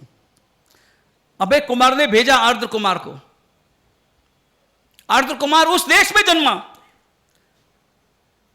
भाग्यशाली था, उनकी आत्मा भाग्यशाली थी, मगर पूर्व कर्मों का परिणाम उस देश में जन्मा जहां परमात्मा नहीं है, परमात्मा का धर्म नहीं है, परमात्मा की वाणी नहीं है, परमात्मा का वेश नहीं है, परमात्मा का मंदिर नहीं है। उस देश में जन्मा, मगर हलुकर्मी आत्मा, और दोस्त मिला, मित्र मिला, कौन मिला? अभय कुमार मिला। और अभय कुमार ने भेजा, सोना नहीं भेजा, चांदी नहीं भेजी, आभूषण नहीं भेजे, वस्त्र नहीं बेचे, जिसे देखकर प्रसन्नता हो, आंखों में चमक आए।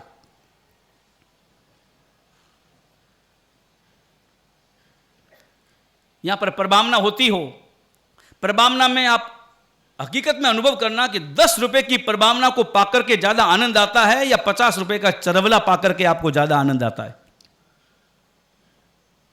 नहीं, प्रभावना 10 रुपए की प्रभावना हो तो ज्यादा आनंद, या चरवले की प्रभावना हो तो ज्यादा आनंद।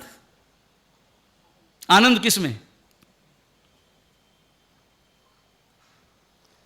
है? चरवला, अरे काई करो, चरवला ने पढ़ियो माए, 2-4 तो पढ़ी हैं, 2-4 हैं कि नहीं है, एक आध पढ़ा होगा, पोल्यूशन आता है ना तब ढूंढ के निकालते हैं कि कहां रखा है, कौन सार संभाल करता है।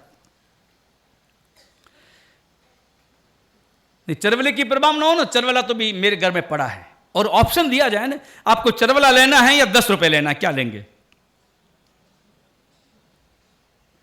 चरवला भले 50 रुपए का है और प्रभावना 10 रुपए की है, 10 रुपए लेना पसंद करेंगे या चरवला लेना पसंद करेंगे? बोलना आसान है कि चरवला लेना पसंद करेंगे, मन क्या होता है सच बताना। भाई चरवला तो है हमारे पास में, बराबर, और मिच्छामी दुक्कड़म के साथ में यहां पर मोबाइल की प्रभावना हो जाए तो नहीं, आप कहेंगे नहीं मोबाइल तो है हमारे पास, है, चरवला है ना, ऐसे ही मोबाइल भी है, नहीं चाहिए, इसके बदले 10 रुपए दे दो, काम पूरा। नहीं, क्या मन के भाव पैदा होंगे? एक है तो ले लेंगे कि नहीं लेंगे?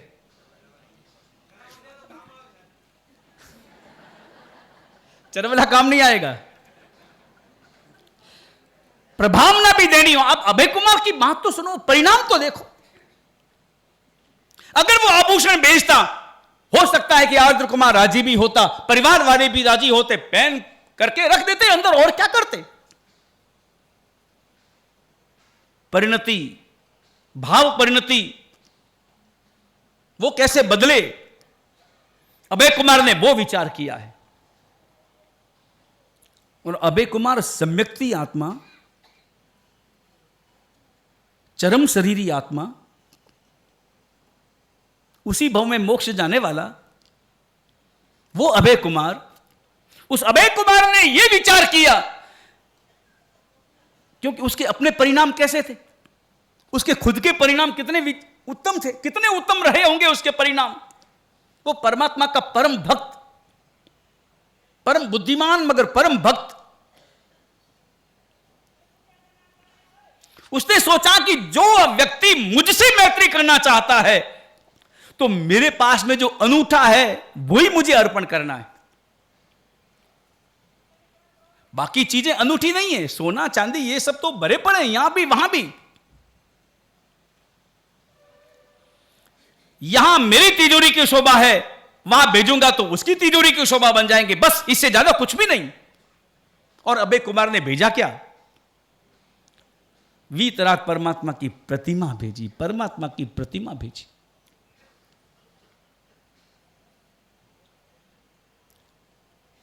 परिणाम हमेशा देखना, रुपयों की प्रभावना की बजाय वो प्रभावना करना, वो पुस्तकों की, वो ज्ञान की प्रभावना करना जिन्हें पढ़ करके अपने हृदय में परिवर्तन आ सके, जीवन बदल सके।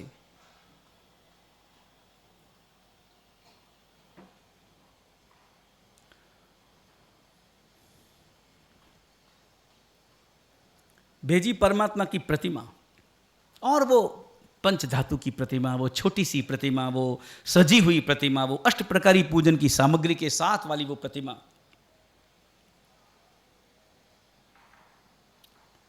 वो प्रतिमा भेजी और साफ लिखा एकांत में खोलना, सबके सामने मत खोलना। और एकांत में खोलने का अर्थ यही होता है कि केवल वही हो और कोई ना हो, वही हो, उसी के विचार हो, उसी की दृष्टि हो, उसी की गहराई हो, कोई दूसरा ना हो, कोई दूसरे का किसी भी प्रकार का आरोपण ना हो। और उसने एकांत में खोली, और एकांत में खोल करके जब वो देखने लगा और चिंतन करने लगा, ये आकार तो मैंने देखा है, जाति स्मरण ज्ञान पैदा हो गया। परमात्मा के मंदिर में तो हम भी जाते हैं ना, प्रतिदिन जाते हैं, परमात्मा की भक्ति करते हैं, सेवा करते हैं, पूजा करते हैं। परमात्मा की भक्ति करने में हमारा उन क्षणों का हमारा मन जो होता है वो कितना उथला उथला या कितना गहरा होता है। जाति स्मरण ज्ञान आज भी हो सकता है, इस पंचम काल में भी जाति स्मरण ज्ञान आज भी हो सकता है, क्योंकि जाति स्मरण ज्ञान मति ज्ञान का हिस्सा है, आज भी हो सकता है। मगर उसके लिए जबरदस्त गहराई चाहिए। थोड़ी देर जाओ और हमेशा चिंतन करो, विचार करो, और निश्चित रूप से आपने पूर्व भवों में परमात्मा को देखा है, निहारा है, पूजा है, तभी तो आप यहां हैं। अगर परमात्मा की सेवा भक्ति पूजा नहीं की होती तो आप इस दशा में न होते, वो श्रावकत्व आपको प्राप्त नहीं हुआ होता, वो परमात्मा की वाणी आपको सुनने को नहीं मिली होती। आज आपके पास में है तो निश्चित रूप से पूर्व जीवन के उस पुण्य का ही परिणाम है। तो थोड़ा ध्यान से देखो, और धर्म क्रिया हमेशा ध्यान से करो, और संसार की हर क्रिया मजबूरी से करो।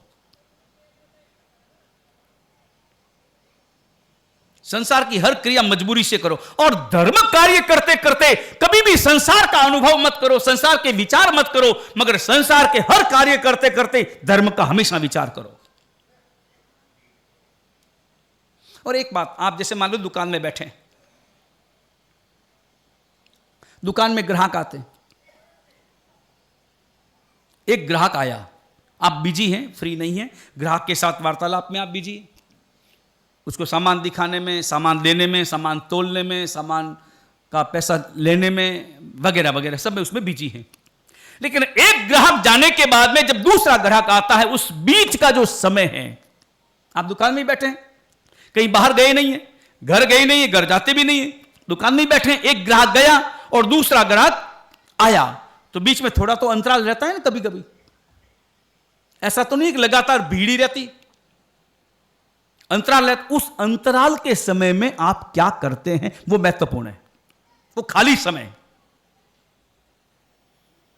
वो खाली समय, उस वक्त में और कोई आप काम कर नहीं सकते, सामायिक कर नहीं सकते, उस वक्त में और कुछ करेंगे नहीं तो क्या करेंगे, वहां पर बैठे बैठे दुकान में बैठे हैं, एक ग्राहक आया, वो गया, दूसरा ग्राहक आने की तैयारी है, अभी तक आया नहीं है, वो आएगा तब आप उसमें बिजी होंगे, मगर उससे पहले, दूसरे ग्राहक आने से पहले आप क्या करते हैं, वो जो अंतराल का समय है, खाली समय, उस खाली समय में क्या करते हैं?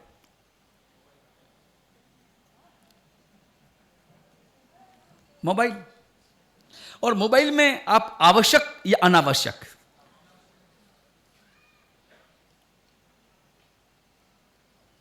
अच्छा था जब आपके पास में डोरी से बंधा हुआ फोन था, डोरी से बंधा हुआ फोन था, तब आप फ्री थे।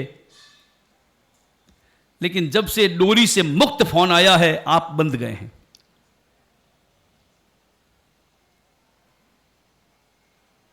तब से ही तो बंधे हैं ना। और सबसे ज्यादा जब तक आपके पास में केवल सुनने और बोलने वाला फोन था, वहां तक तो ठीक था, जब से देखने वाला फोन आया है तब से सारी समस्याओं का प्रारंभ हुआ है। और अब तो लोग, अब तो एक ही परिवार में आपस में उनकी बातचीत भी नहीं होती, बातचीत भी उनकी वो चैटिंग के माध्यम से ही होती।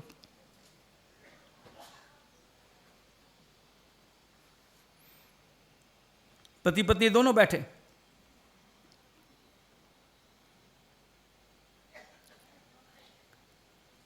पत्नी ने पूछा, तुम्हारा फोन कहाँ है? कि फोन तो भाई अंदर रखा है। तो एक काम करो, मुझे अंदर ही फ्रिज पड़ा है, मेरे लिए पानी ले आओ। पति अपने दूसरे फोन में बिजी था, इसलिए पति ने कहा कि तुम उठो, खुद ही ले आओ। पत्नी ने कहा ठीक है, अभी मुझे प्यास नहीं है, बाद में पी लूंगी।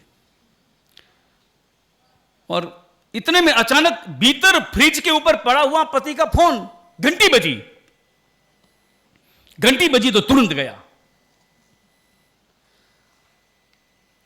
और अंदर गया तो फोन नंबर तो देखा नहीं, सीधा फोन लिया और हेलो, हाँ अब अंदर गई हो तो मेरे लिए पानी लेकर के आना। फोन पत्नी नहीं किया था, अब अंदर चली गए हो तो पानी लेकर के आना मेरे लिए।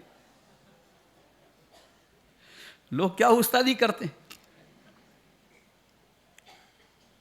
खाली समय में क्या करते हैं? जाति स्मरण ज्ञान हुआ और फिर तो जीवन बदल गया। जाति स्मरण ज्ञान हुआ तो पूर्वभव देख लिया। पूर्वभव में दोनों ही बातें देख ली। पूर्वभव में मैंने देखा कि मुझे परमात्मा मिले, मुझे परमात्मा की वाणी मिली, मुझे साधु वेश मिला। और यह भी मैंने देख लिया कि साधु वेश में दोष लगा, परिणाम ये मुझे भुगतना पड़ा। और परिणाम जब समझ में आता है ना, क्रिया का परिणाम जब दोनों हमारे सामने हो तो हमें चुनाव करने में सुविधा हो जाती है कि हमारी क्रिया क्या हो। क्रिया का परिणाम सामने, मैंने दोष लगाया, मन से दोष लगाया, केवल मन से दोष लगाया और परिणाम यह हुआ कि मुझे अनार्य देश में जन्म लेना पड़ा। अब मुझे वापस साधु बनना है, शुद्ध साधु बनना है और साधु बनकर आत्मकल्याण करना है। और निकल गया वहां से। निकलने में समस्या रही, जाने यूं कौन देवे, एक लाडले बेटे को कौन जाने दे संयम के मार्ग पर। वो तो कोई वीरांगना हो, वीर पिता और वीर माता हो, वही अपने लाडले को परमात्मा के मार्ग पर सहर्ष विदा करती है। और ये शासन साधु साधियों के कारण चल रहा है, तो इसी के साथ साथ अनुमोदना उनके माता पिता की है। उनके माता पिता की अनुमोदना न करो, उनकी आज्ञा न होती तो साधु साध्वी कहां से आते। एक श्रावक का संकल्प होना चाहिए, श्रावक का संकल्प होना चाहिए कि अगर मेरी संतान, मुझे तो प्रेरणा देनी चाहिए। कभी आपने विचार किया, आप अपने बेटे के सामने चॉइस रखते हैं कि तुझे क्या बनना है, डॉक्टर बनना है, इंजीनियर बनना है, वकील बनना है, आईएएस ऑफिसर बनना है, आरएएस बनना है, क्या बनना है? आप उनके सामने ऑप्शन रखते हैं ना, कभी कभी विचार करते हैं ना बैठ करके, जब 10वीं कक्षा की पढ़ाई हो जाती, 10वीं के बाद में लगभग जब चुनाव करना होता है कि कौन सी लाइन में जाएगा, कौन से सब्जेक्ट को तुम प्राप्त करेगा, उस वक्त में पूछते हैं ना तुम क्या बनोगे, क्या बनने की इच्छा है, तो उसके सामने रखते हैं ना, ऑप्शन रखते हैं ना। क्या क्या ऑप्शन रखते हैं? व्यापारी बनोगे या इंजीनियर बनोगे, 3-4 ऑप्शन रखते हैं। तो 5वां नंबर ये भी तो रखो कि क्या साधु बनोगे, ये भी ऑप्शन तो रखो। उसके गुण दोष तो समझाओ, वो अभी नादान है, छोटा है, उसे लेकर के तो आओ। कभी परमात्मा के मंदिर में लेकर के आओ, कभी गुरु भगवंतों के पास में लेकर के आओ। आज अगर हमारे यहां पर नहीं आते हैं वो बच्चे या युवा, तो इसमें गलती उन बच्चों की है या आपकी? गलती माता पिता की है, जो प्रारंभ से उन्होंने संस्कार नहीं दिए। माना कि वो स्कूलों में बिजी है, मगर फिर भी ऐसा तो नहीं है कि बिल्कुल समय नहीं मिलता। क्या वो घूमने नहीं जाते? क्या वो फिल्म देखने नहीं जाते? क्या वो इधर उधर शादी ब्याह में नहीं जाते? सब जगह जाते हैं। सब जगह जाने के लिए उनके पास में समय है। तो क्या धर्म के लिए, भगवान के मंदिर में आने के लिए और गुरु भगवंतों के पास में आने के लिए उनके पास में समय नहीं है? मगर गलती माता पिता की है, प्रारंभ से संस्कार देते नहीं और बाद में वो हाथ आते नहीं।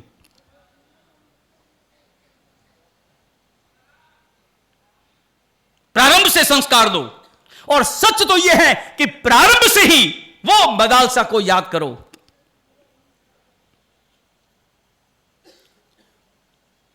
जो बच्चों को पालने में जुलाते थे और जुलाते जुलाती वो प्रार्थना करती थी कि तुझे साधु बनना है, तुझे साधक बनना है, तुझे वीर बनना है, तुझे परमात्मा महावीर के वेश को धारण करना है। वो संस्कार। और हो सकता है, क्योंकि साधु हर कोई नहीं बन सकता, साधु तो उस प्रकार का उदय हो तब कहीं जाकर के, चारित्र मोहनी कर्म का क्षयोपशम हो तब कहीं जाकर के वो साधु बनेगा। मगर साधु नहीं बनेगा तो कोई बात नहीं, सच्चा श्रावक तो बनेगा, आपका आज्ञाकारी श्रावक तो बनेगा, संस्कारी श्रावक तो बनेगा। मगर प्रेरणा तो दो। और कोई दीक्षा लेने वाला हो,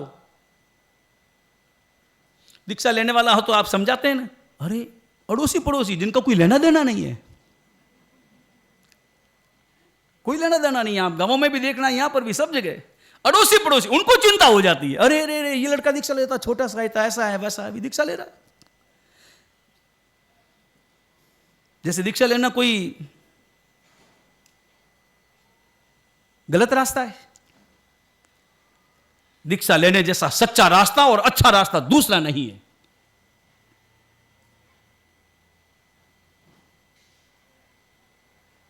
वो पालेगा कि नहीं पालेगा तो आप बाकी में बातों में विचार नहीं करते। दुकान कर रहा है, टिकेगा कि नहीं टिकेगा, ऐसा होगा कि नहीं होगा, उसमें विचार नहीं करते, केवल इसी में।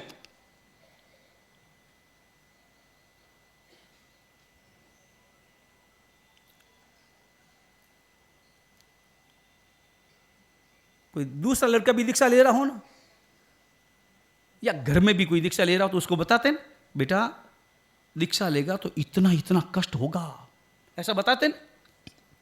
कोई आपकी संतान, अगर आपके संतान के हृदय में कभी कोई गुरु महाराज का वाक्य चुभ जाए और उसके मन में आए कि मुझे तो दीक्षा लेना है, और वो आकर के आपसे कहे कि पिताजी पिताजी मुझे आज्ञा दो, मुझे संयम लेना है, आपका जवाब क्या होगा? क्या जवाब होगा? दीक्षा, इतना कष्ट है इसमें, लोच का कष्ट है इसमें, वो कष्ट है इसमें, वो कष्ट, बताते कि नहीं बताते? तो जब बच्चा शादी करने जाए तब शादी के कष्ट भी तो आप बताओ ना। बताते हैं कि देख शादी कर रहा है बेटा, उसमें इतना कष्ट होगा, इसमें ऐसा होगा, इसमें वैसा होगा, बताते हैं। और शादी में कष्ट है कि नहीं, शादी वाले जीवन में कष्ट है कि नहीं, आपको तो अनुभव है ना पूरा। भले मुंह आप हंसता रखते हो मगर आपको अच्छी तरह से पता है कि उसमें कितना झमेला है।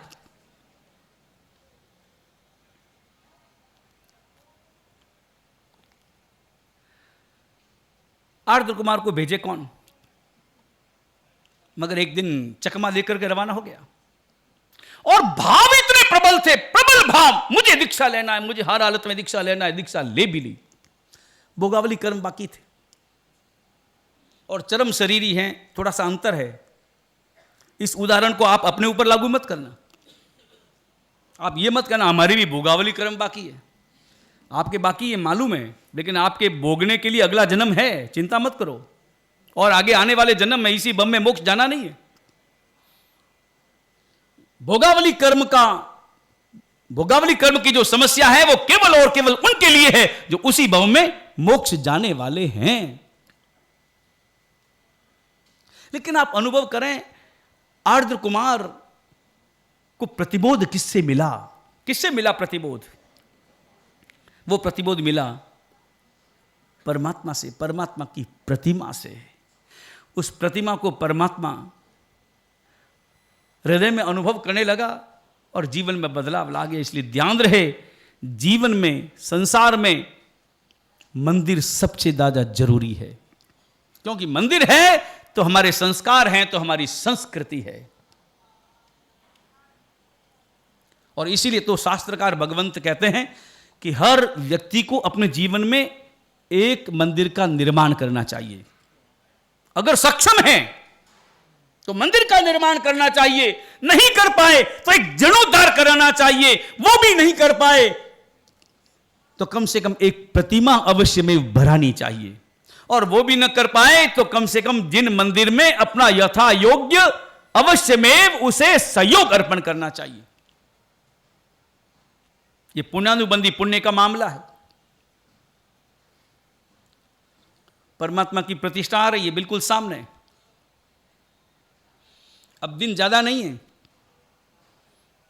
अब दिन सोचने के नहीं है, अब दिन कल्पना पर्युषण के जो कर्तव्य हैं, 5 कर्तव्य, उन 5 कर्तव्यों में तीसरा कर्तव्य साधर्मिक वात्सल्य का है। साधर्मिक वात्सल्य ये सामान्य शब्द नहीं है। एक बार व्याख्यान में मैंने साधर्मिक वात्सल्य की व्याख्या की थी। साधर्मिक वात्सल्य अपने साथ में जब हम भोजन कराते हैं बिठा करके, आजकल तो वैसे भी ये भोजन चल गया, क्या बोलते हैं उसको, खड़े खड़े हैं, हाँ बुफे, हाँ बुफे भोजन को बुफे बोलते हैं ना, वो हमारी मारवाड़ी भाषा में इसको बफेलो भोजन बोलते हैं। तो मारवाड़ी है भाई, मारवाड़ी तो शब्द को ऊंचा नीचा कर लेते हैं। अब बुफे और बफेलो में अंतर क्या मालूम है ना आपको? बफेलो भोजन मतलब नहीं, किसका भोजन, अब इसका अर्थ नहीं करने में ही भला है, भलाई। साधर्मिक वात्सल्य होता एक पंगत में सब बैठते, अमीर गरीब, ओसवाल पौरवाल, दसा बीसा, सब एक साथ बैठे। जो भी नवकार महामंत्र बोलता है, जो भी परमात्मा का अनुयायी है, वो सब मेरे साधर्मिक है। और उनको एक समान भोजन अपने हाथों से परोसा जाता, वो प्रेम से परोसा जाता। और जो स्वामी वात्सल्य का आयोजन करता वो स्वयं परोसता, और वो सबसे पहले आमंत्रण देता, वो आता, तब कहीं जाकर के भोजन का प्रारंभ होता, और सबको भोजन कराने के बाद लास्ट में वो भोजन करता। उसका नाम साधर्मिक वात्सल्य।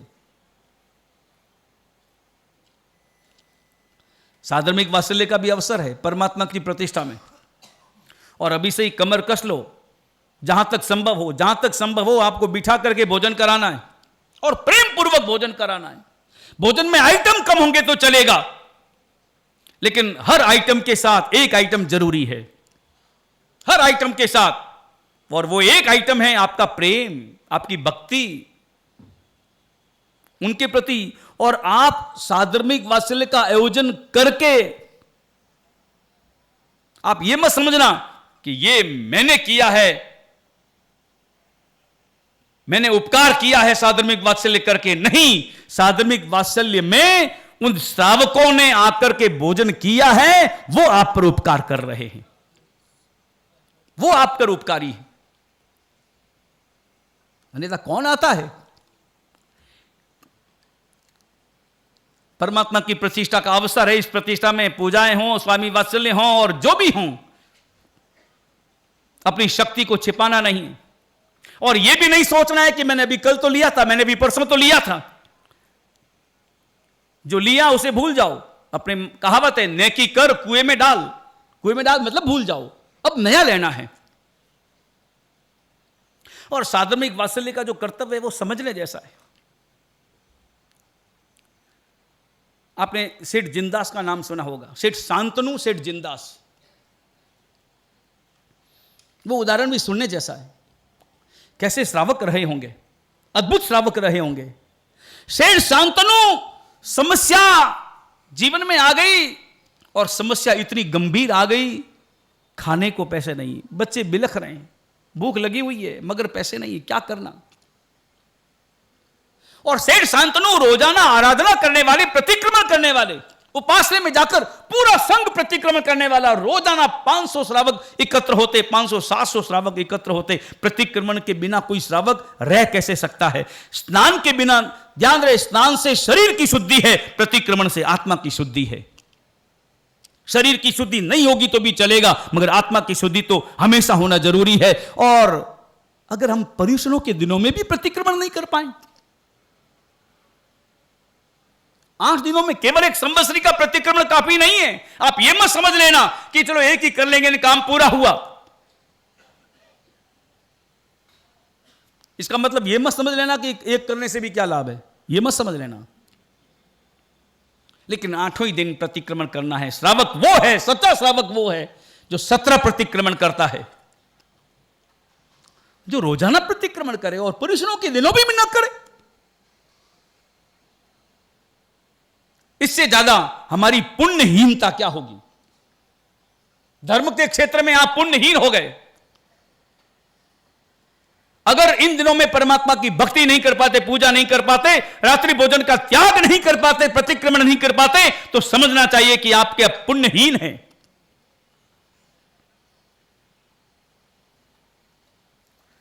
और सेठ शांतनु रोजाना प्रतिक्रमण करने जाते। अब क्या करूं क्या न करूं समझ में नहीं आता। बहुत उसने मेहनत की मगर कहीं से भी कोई फल न मिला। और एक रोज प्रतिक्रमण करने गया, सेठ जिनदास भी, सेठ शांतनु भी और सब भी। मगर शांतनु सेठ की नजर पड़ी सेठ जिनदास पर। जिनदास ने ज्यों ही प्रतिक्रमण करने के लिए अपने वस्त्र बदले तो सबसे पहले अपने गले का नवलखा हार निकाला, सोने का हार, और उसमें नवरत्न जड़े हुए, महंगे मूल्यवान हीरे भी, मोती भी और नीलम भी, पन्ना भी, मानक भी। वो हार निकाला, कुर्ते की जेब में डाला, रख दिया। सुरक्षा की चिंता नहीं, ये उपासना है, धर्मस्थानक है, यहां सब मेरे साधर्मिक भाई आते हैं, प्रतिक्रमण करने के लिए आते हैं, यहां पर पाप निवृत्ति के लिए आते हैं, पाप करने के लिए कोई नहीं आता। और रोजाना की बाती कुर्ता रखा। और सेठ शांतनु की नजर पड़ गई कुर्ते पर, हार पर नजर पड़ी, नवलखे हार पर नजर पड़ी। और मन में एक निर्बल विचार, कमजोर विचार आया। और ध्यान रहे, कमजोर विचार हर व्यक्ति के हृदय में आ सकता है। जीवन में ऐसे कमजोर पल आते हैं, साधु जीवन में भी, गृहस्थ जीवन में भी। और मन में आया कि इस हार को मैं चुरा लूं, हार को चुरा लूं। बस फिर मन में आया, मैं श्रावक हूं, ये क्या करूं। मगर तब मन ने फिर वापस जवाब दिया, अभी हार तो ले ले, बाद में जब तू भी कमाई कर लेगा वापस पैसे बना देना, हार बना के चुका देना, बाद में प्रकट कर देना, चुका देना, अभी तो ले, अभी तो तेरा काम चलेगा। और उसने हार चुराया, पहले उठ गया और जल्दी से चुरा के घर। सेठ जिनदास जो ही उन्होंने कुर्ता पहना और हार धारण करने के लिए जेब में हाथ डाला, हार गायब। हार कहां गया। और मन में आया, हार यहीं से गया है, और ले जाने वाला कौन होगा, कोई न कोई मेरा साधर्मिक भाई है। और उसके मन में क्या आया, मन में आया कि मेरा साधर्मिक भाई इतना कमजोर हो गया कि उसे चोरी करना पड़े, और मैं नगर सेठ कहलाता हूं। यह पद मेरे योग्य नहीं है, मैं इस पद के योग्य नहीं हूं। नगर सेठ का मतलब होता है, मैं नगर सेठ अगर हूं तो मेरे शासन में, मेरे गांव में, मेरे संघ में कोई भी अगर ऐसा व्यक्ति है तो उसका सहयोग करना, और मैं सहयोग नहीं कर पाता। और ध्यान रहे, संघ वही संघ है जिस संघ में जितने भी अपने सदस्य हैं, जितने भी उनके अनुयायी हैं, उन सबका ध्यान वो संघ रखता है तो ही वो संघ कहलाता है।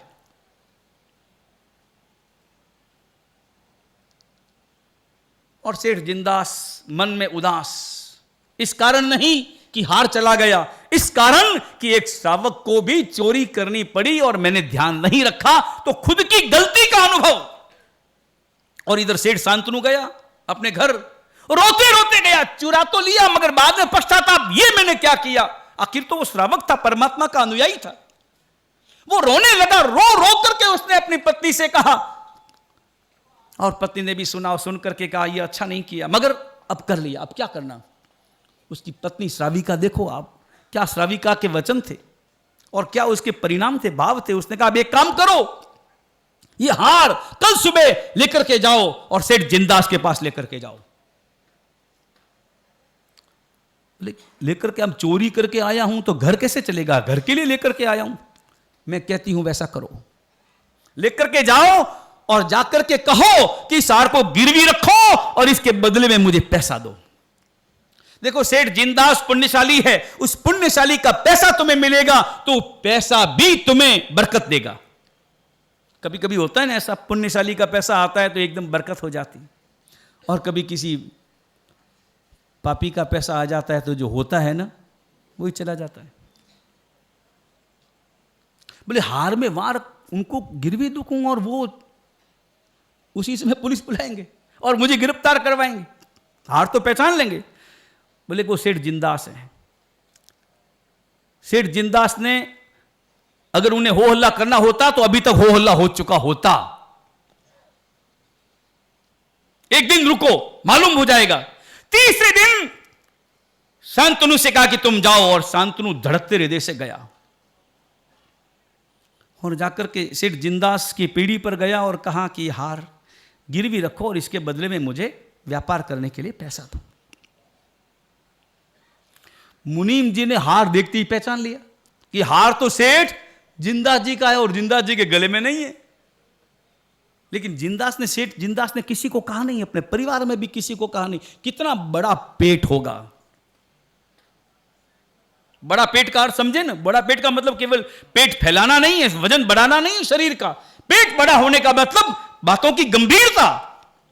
अगर मैं बात करूंगा तो बात फैलेगी, और बात फैलेगी तो बदनामी किसकी होगी? एक श्रावक ले गया, कहां ले गया? तो उपास्य में ले गया। कि किसका उपास्य था? जैनों का उपास्य। तो धर्म की बदनामी होगी। और मैं सच्चा श्रावक हूं, मेरे द्वारा, ध्यान रहे, एक संकल्प हर श्रावक को करना चाहिए कि मेरे द्वारा अगर मेरे धर्म की महिमा मेरे द्वारा न हो सके कोई चिंता नहीं, मगर मेरे धर्म की निंदा में मैं कभी भी निमित्त नहीं बनूंगा। और हम लोग तो इतने स्वच्छंद हो गए हैं, स्वतंत्र हो गए हैं, इतने अयोग्य हो गए हैं कि हम अपने ही धर्म की, अपने ही संघ की, अपने ही साधु साध्वी श्रावक श्राविकाओं की निंदा करने में आनंद का अनुभव करते हैं और होशियारी का अनुभव करते हैं। और वो श्रावक कहलाते हैं। उनको श्रावक कहलाने का कोई अधिकार नहीं है। वो सेठ जिंदास मेरे धर्म की बदनामी हो, एक हार के खातिर, हार आएंगे जाएंगे, मेरा धर्म सबसे पहले है। अपने परिवार को भी नहीं कहा। और सेठ शांतनु, मुनीम ने जो ही देखा हार, गया दौड़ा हुआ सेठ जी के पास। सेठ जी, ये आपका हार। और सेठ जिंदास ने क्या कहा मुनीम जी को? समझ गए कि शांतनु लेकर के आए, सामने बैठे थे, और ये भी समझ गए कि हार इसी ने चुराया है, चोर सामने। वर्तमान में हो तो क्या करो, सच बताओ, क्या हो? नहीं, क्या हो, परिणाम क्या होगा? सामने हो, चुराने वाले सामने हो।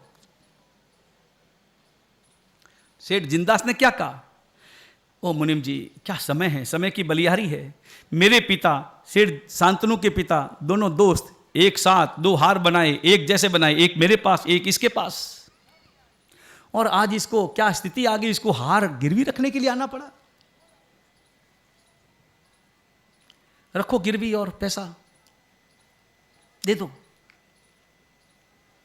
और पैसा दिया, पुण्यशाली का पैसा आया, और शेष शांतनु का पुण्य जगह। दोनों ही बातें, निमित्त में मिला, उपादान भी अच्छा था। तुरंत वापस वही दशा, 6 महीने के अंदर वही दशा प्राप्त हो गई। और 6 महीने के बाद वो पैसे ब्याज सहित लेकर के गया, रोते रोते गया, शेर जिंदास के चरणों में गिरा और जाकर के कहा, ये पैसे लो। और सेठ जिंदास ने कहा, वो हार तुम्हारा है। बोले, हार मैंने चोरी की थी। बोले कि नहीं, तुमने चोरी नहीं की, अपराध तेरा नहीं, अपराध मेरा था कि मैंने ध्यान नहीं दिया, मेरे साधर्मिक बंधुओं के प्रति मैंने विचार नहीं किया। गलती मेरी थी, मेरी असावधानी थी कि एक श्रावक को चोरी जैसा कार्य करना पड़ा। क्या साधर्मिक वात्सल्य उनके हृदय में रहा होगा। साधर्मिक भक्ति इसका नाम है। परवादिराज पर्युषण महापर्व के दिन है। पहला कर्तव्य हमारी प्रवर्तन, दूसरा कर्तव्य परमात्मा की भक्ति, तीसरा कर्तव्य साधर्मिक वात्सल्य, चौथा कर्तव्य अठम तप की आराधना, और 5वां कर्तव्य है क्षमापना करना। इनकी व्याख्या हम करेंगे आगे, इन सब कर्तव्यों की व्याख्या करेंगे। समय आज का पूरा हुआ है, मगर कल से हम एक नए वातावरण में प्रवेश करेंगे। आज दोपहर में भी दोपहर में व्याख्यान होगा 3 बजे। दोपहर में 3 से 4 व्याख्यान रहेगा, जिसमें परवादिराज पर्युषण के साथ साथ कर्तव्यों की विवेचना के साथ साथ जो वार्षिक कर्तव्य है 11, उनकी भी विवेचना करेंगे। और कल से कल्प सूत्र प्रारंभ होगा। कल से थोड़ा सावधान होने की अपेक्षा है। कल से आगम, और ध्यान रहे, कल्पसूत्र अपने आप में एक आगम है, कालिक सूत्र है, दशाश्रुति स्कंद का हिस्सा है। समय पर आना है, उसकी आशासना न हो, इस बात का ध्यान रखना है। और कल्पसूत्र में हम क्या क्या सुनेंगे, इसकी विवेचना हम कल करेंगे। बहुत जो रहस्य भरा आगम है और जो प्रेरणा लेने वाला आगम है, उसकी विवेचना बहुत विस्तार से हम कल से श्रवण करेंगे। मगर समय का ध्यान रखें और कल्पसूत्र श्रवण करना। और साथ साथ कल मणिधारी दादा गुरुदेव की पुण्यतिथि भी, दिल्ली मेहरौली 2 भादवे थे उस साल। दूसरे भादवावधी चतुर्दशी को उनका स्वर्गवास हुआ, पर्यूषण के 1 महीने बाद। दूसरे भादवावधी 14, 2 भादवे थे तब, दूसरा भादवा था, अब तो भादवा एक ही है। तो इसी भादवे में कल चतुर्दशी को दादा गुरुदेव की पुण्यतिथि भी है।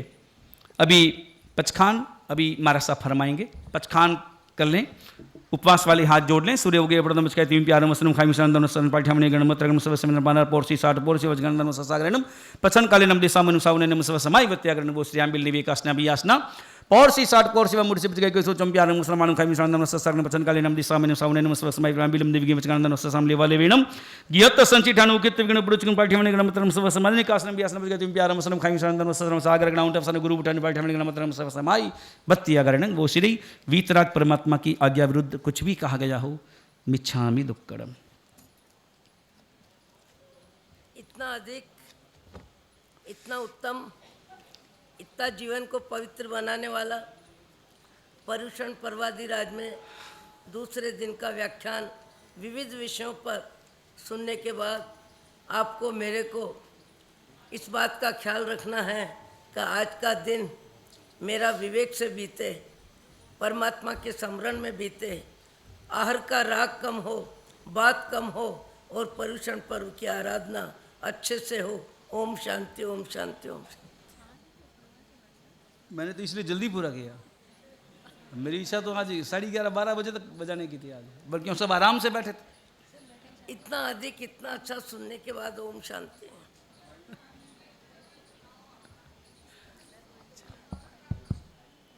परम उपकारी देवादेव भगवान महावीर चरणों में शत नमन। बाद में नहीं, परम उपकारी चारों दादा साहेब के चरणों में शत नमन।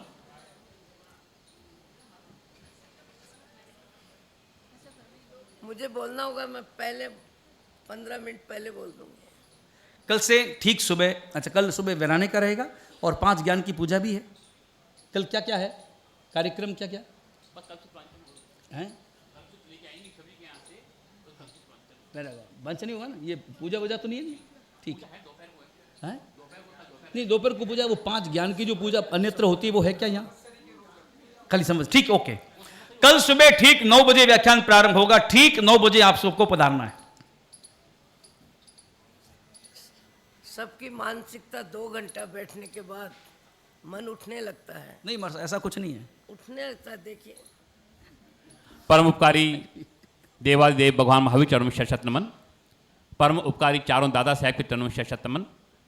खर्ता गशी आन बान और शान, शासन प्रभावक, सहज भाव के धनी, परम पूज्य गच्छाधिपति आचार्य भगवंत मणिप्रभ सुरेश्वर जी महासाब के चरणों में शत नमन। सभी गुरु भगवंतों के चरणों में शत नमन। परम पूज्या साध्वी रत्ना मरुधर ज्योति मणिप्रभा श्री महासाब के चरणों में शत नमन। सभी साध्वी भगवंत के चरणों में शत नमन। बाहर से पधारे सम्मानीय अतिथिगण, भाइयों एवं बहनों, गुरुदेव ने जिस प्रकार अपने प्रवचन ने हमारे हृदय खोलने वाला प्रवचन दिया, आत्मस्पर्शी प्रवचन दिया, हमें अपने जीवन में उतारने की निश्चित रूप से जरूरत है। और अपन अगर इसको अपने जीवन में उतार ले में, तभी हमारा कल्याण हो सकता है। बाप जी क्या क्या 2 मिनट बोल देती हूँ। परमात्मा के शासन में अपने मन का विश्लेषण ईमानदारी के साथ करने का मौका है। मोह की जिंदगी में इस मौके का उपयोग कर पाना आसान नहीं है। मेरे मन को मैं ही जानूं या जाने तू मेरा राम।